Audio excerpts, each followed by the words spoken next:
Hello. Hi, Welcome to another Film Creators Processes. It's been a minute. processes. Yeah, it has been a little bit. And to be fair, I think you canceled your Movie Pass, and then Movie Pass died. Literally, there's so much has happened with Movie Pass that I really am just completely lost at this point as far as what the newest tea is. The newest thing is that two of my housemates got invited to do like old Movie Pass, so maybe they're gonna bring back the original subscription model. Oh my I god. I switched to just using AMC's version of it because I wanted to go see movies more. Yeah, But we'll play this by ear. We'll figure it out. yeah. We've got it going. There's just so much drama. It's like I've seen a movie before I even got in to see a movie. Yeah, Movie just Pass. reading the movie. When are we getting the Movie Pass like biopic, like Social Network style Oh drama? shit! Oh my god! I can't Where it's wait like to the see Movie that. Pass guy like does like a bunch of cocaine and just goes like, "No, we need to get people's asses in theaters We need to get their now." asses in the streets. Well, instead of seeing that, Yeah, instead of saying anything in that sort of regard, we went and saw Mandy like 2 nights ago, yeah, on a Friday, I think. Friday, and we're recording right now on a Monday. Yeah, so it was pretty fresh. It was pretty fresh, yeah.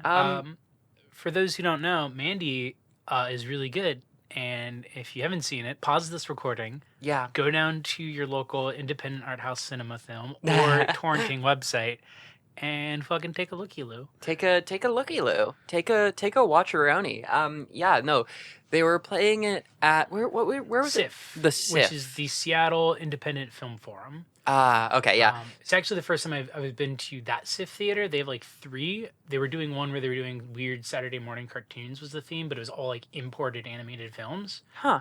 But that was at like the Seattle Key Arena or something. This was at their actual proper theater. Okay. Yeah. No. Yeah. There was in It was, God, kind of.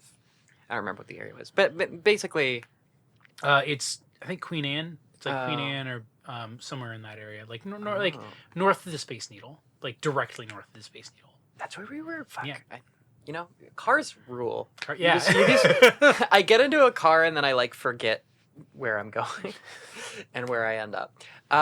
Anyway, yeah, we saw Mandy. It was so basically Mandy. I'm sure you've paused this recording at And this gone point and looked and opened gone a tab. gone to your independent theater, and watched it.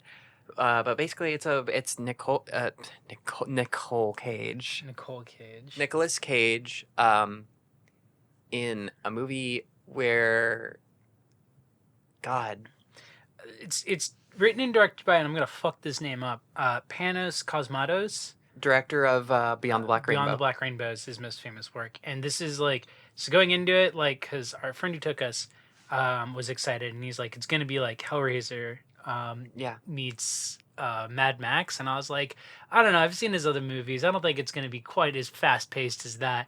I was dead ass wrong.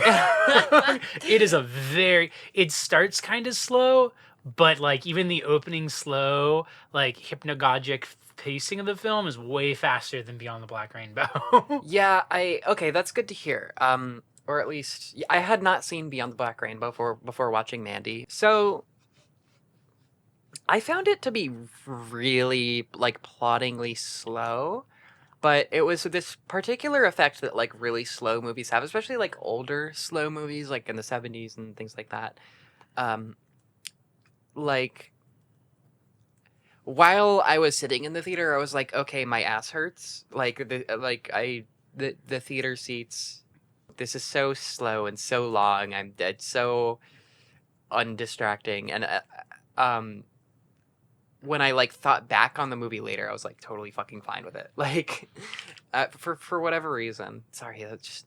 I think it's because it like that opening part, like I don't want to be like it lures you into a false sense of security, Right. but it's like it feels like you're waking up from a really like heavy dream where you were like maybe like not a nightmare, but like you were just like there's like one of those dreams where you wake up and you're like, I can't believe I went to bed 8 hours ago. It feels like I literally feel like I went to bed a week ago. Yeah.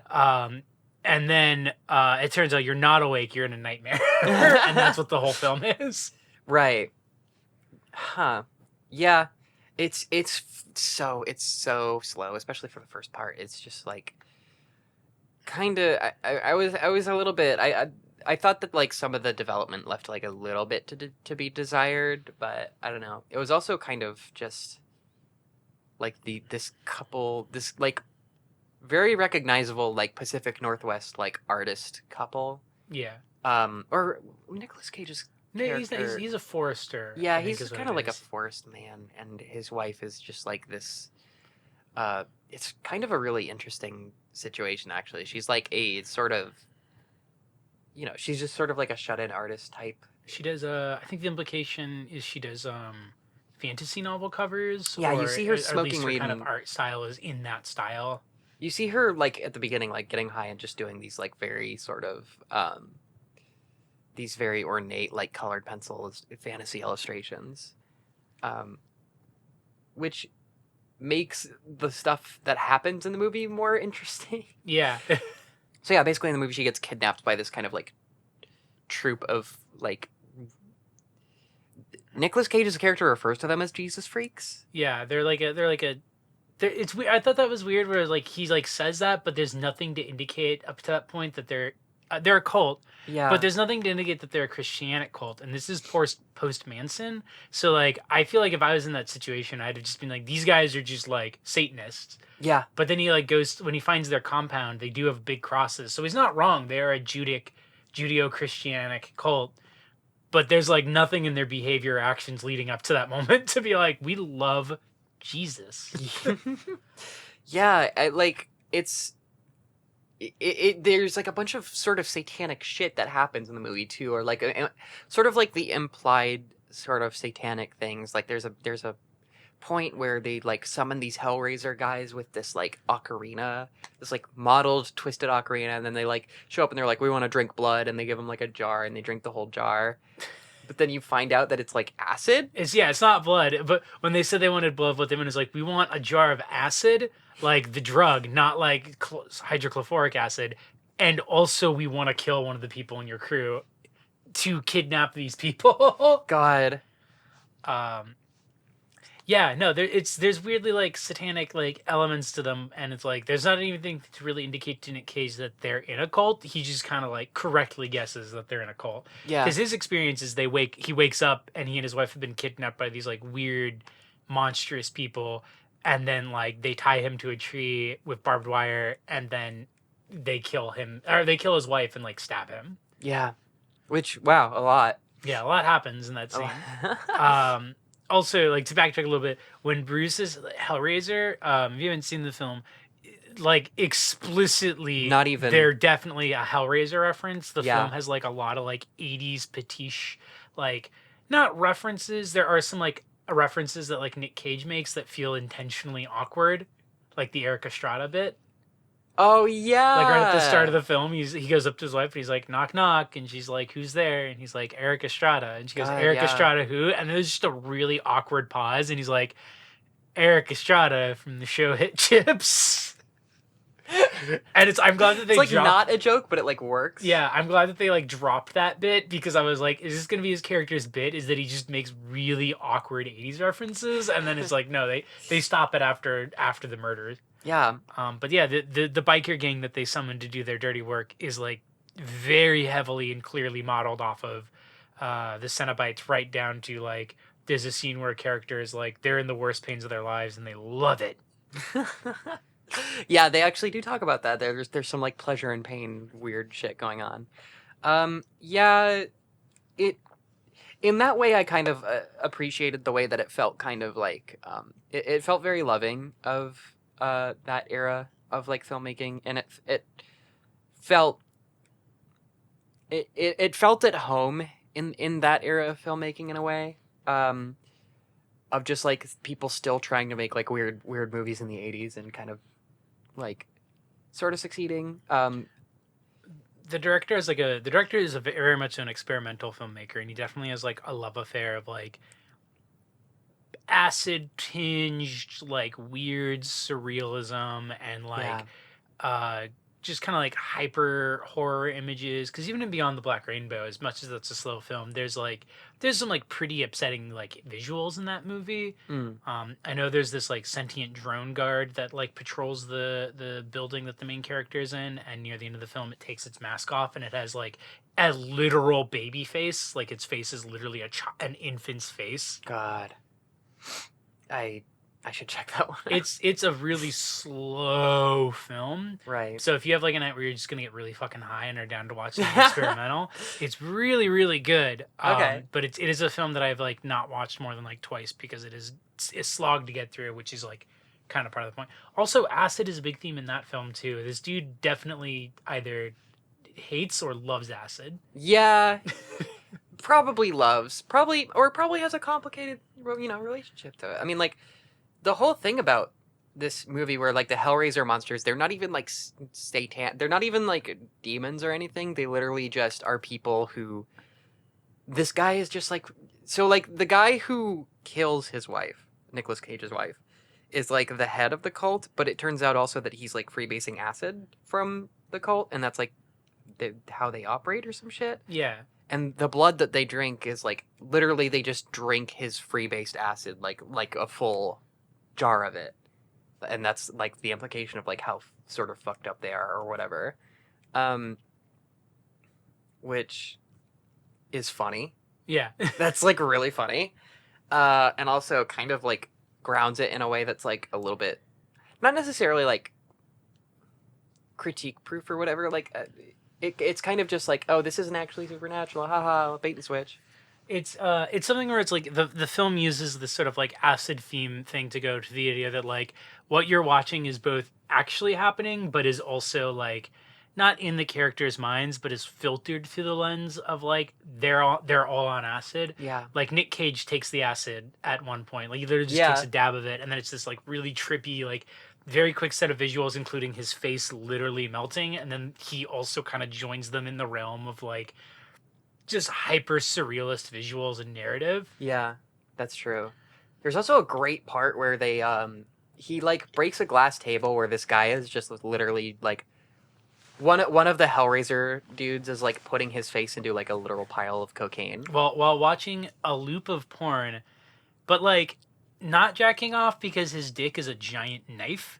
That's true. He so yeah, there's this like Seven-esque implication that he like fucked like some other guy with his knife dick. His knife strap. With his knife strap.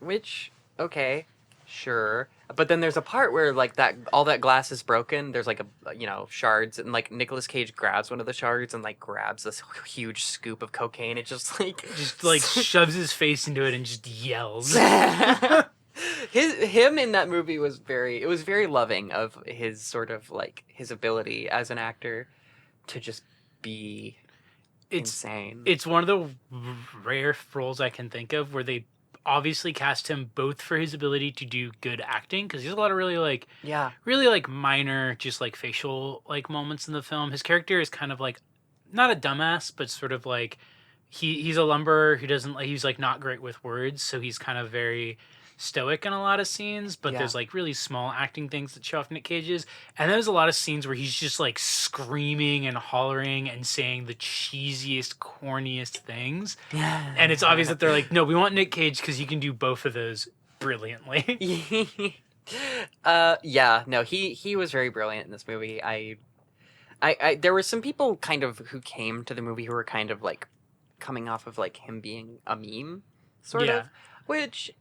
Yeah, that's fine. Honestly, I can accept that as a reading, but I also think that just like he's very legit in this movie. He's very good. It's definitely like it led to moments of people laughing, and it wasn't like just the awkward laughter. It was like, Nick Cage is being hammy, but it's like he's being like hammy in the there's this quote actually about the original Twin Peaks series that I really liked, where someone was like, a lot of people, like teens and stuff, really loved the like kind of campiness and hamminess of sort of the acting around the grief in the series. Yeah. But when you've been through like grief, it's actually extremely real because like you just kind of lose control of yourself. Yeah. And it's that kind of thing where it's like, it's a scene where it's like, yeah, this is like kind of funny if you're like thinking Nick Cage, hammy actor, but it's like the scenes where he's like just upset and like crying in the bathroom and just downing vodka and like pouring it on his Yeah. wounds is like, no, that's like real. Like that's like some raw, just like he's just had his entire life destroyed in like a pretty traumatizing, horrifying way, and he just doesn't know how to deal with it. Yeah, for real. Like that stuff was very, very brutal and very, very,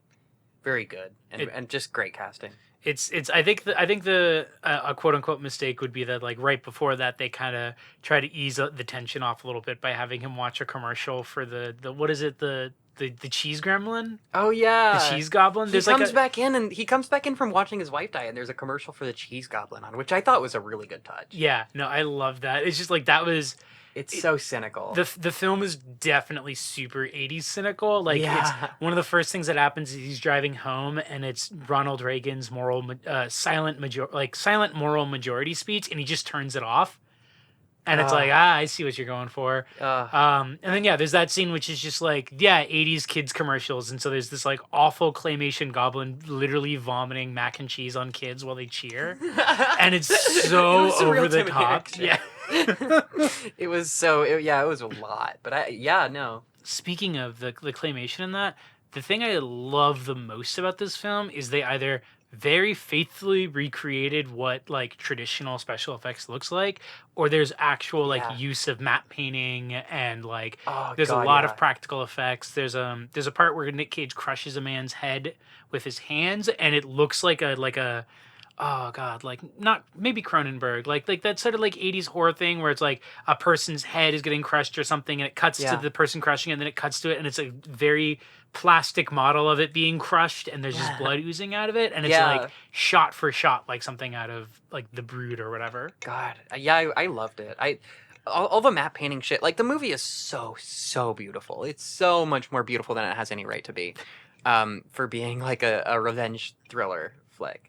Like it really like they go very very unsubtle, especially toward the end. Like as the matte paintings get like crazy, and it looks like he's in hell. Yeah, Like- because basically the environment starts turning into a fantasy novel cover, which I Yeah, really loved. God, fuck, that was so cool. What a cool movie. The moment that I like really like keyed into this movie and like really started liking it was when they have that scene where they like they drug his wife and she's like still alive basically. Yeah.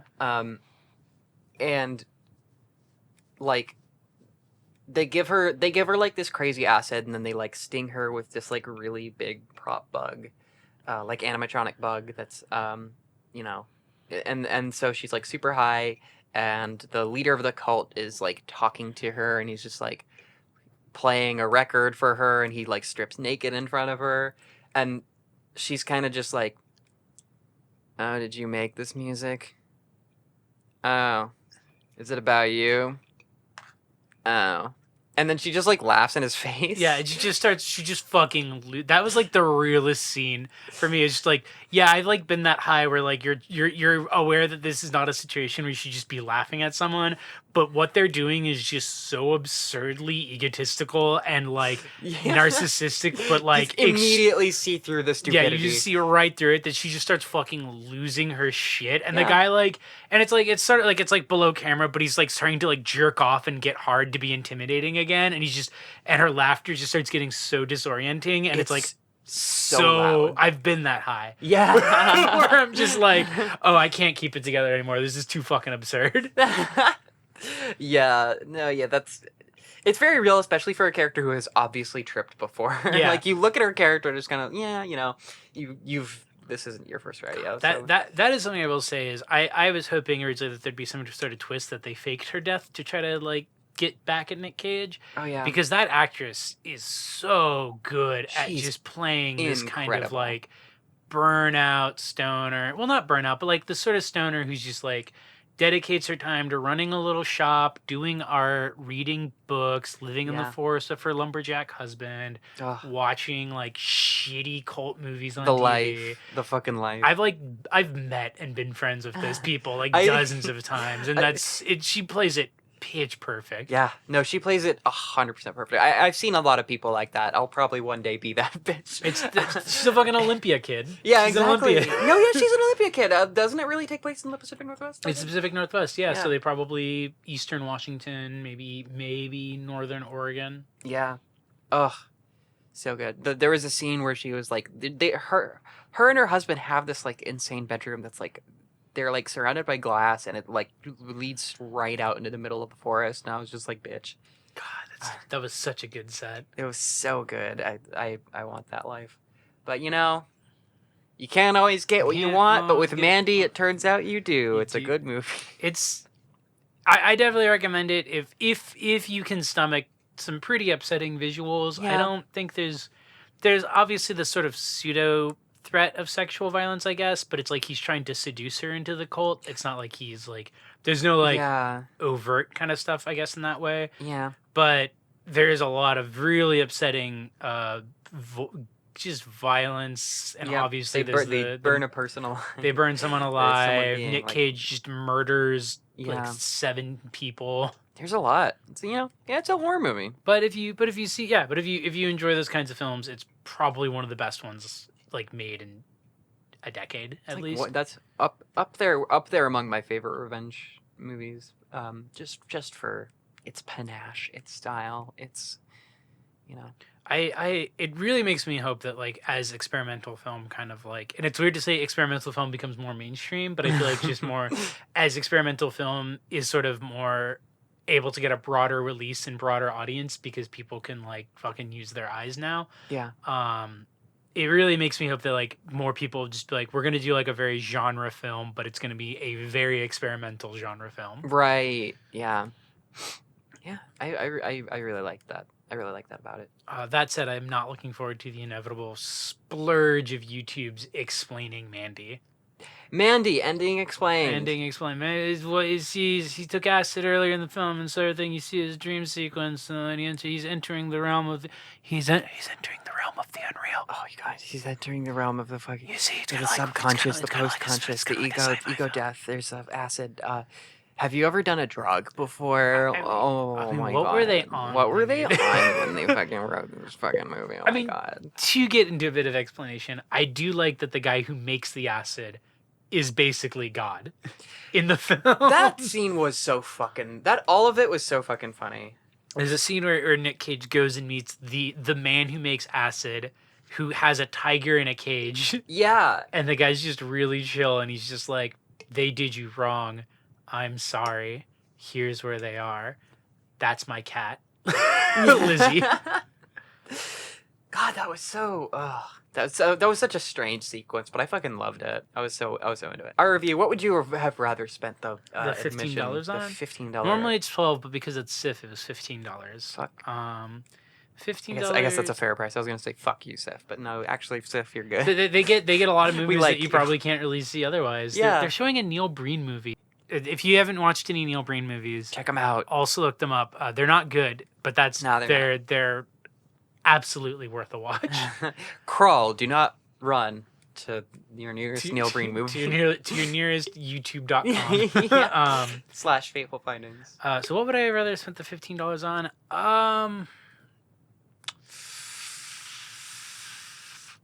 I saw the first time I saw Beyond the Black Rainbow was at like a film festival, like a secret film festival, and I didn't know it was that. So I would like maybe have rather spent it at like a film festival and gotten to see a bunch of movies. Just because like I kind of like that sort of like, you know, a grab bag of experimental or interesting films, and some of them are going to be good, some of them are going to be bad. Yeah, that's fun. Because it's not like I would have rather watched this on DVD. Like if you get a chance to see Mandy in theaters, it is worth seeing in theaters. Because it is a gorgeous movie. Just get like surrounded by it. Definitely. See it where it can be loud. Yeah. Yeah. If you can, try not to see it with a bunch of meme-loving fucks who will laugh during scenes that aren't supposed to be funny. Yeah. Nicolas Cage made a face. He's doing the thing. He's doing the thing where his eyes are wide. Oh, fuck. I mean, the movie.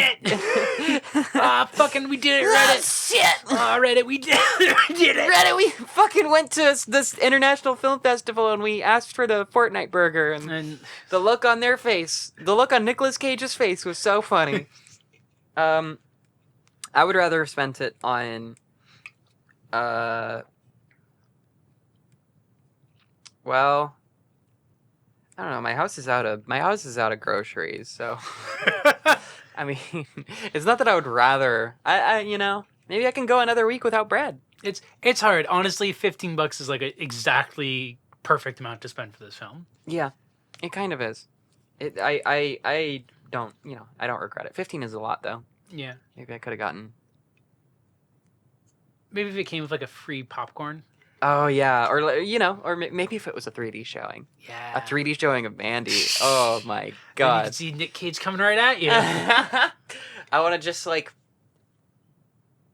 Never mind. Anyway, that was our processing of Mandy. We both Oh wait, really, we didn't really do the. What are we glad we didn't spend the $15? What are we glad we on? didn't spend the $15 on? To me, well, it would be seeing Beyond the Black Rainbow again. Because as much as I love that movie, oh boy, is it a slog of a film to get through. God, yeah. I'm glad I didn't. I'm glad I didn't go buy groceries the day before. We can. I'll starve. Actually, how much do you think is like, if I could get a deal where I could get like a bump of Coke and like a tab of acid for $15? Oh, that would be really worth it. Yeah, that would be worth $15 more than seeing this, because it was basically the same experience, but the acid would last you longer. Yeah, so. That's more cost effective, definitely. Yeah, I can't argue there, I guess. Yeah. So go buy acid. Yeah, go buy acid. That's our recommendation. And check out Mandy in theaters. Yeah, just rip a quick line and go to your local art film. Yeah, I hope you enjoyed listening in, hearing our thoughts. I hope you're excited for. We also just finished recording the next episode, so that should be up this month. Sometime this month. Oh boy! Don't hold us to it. It really is. No, Halloween it will be. month. It will be this month, because it's just. Yeah. I'm glad that we did a horror themed one for Halloween month. I'm very excited for it to go up, and I can't wait for you guys to see it. And yeah, that's that. Thank you for talking with me about this movie, Jake. Thank you for going and seeing it with me. Thanks for listening. All right. Bye.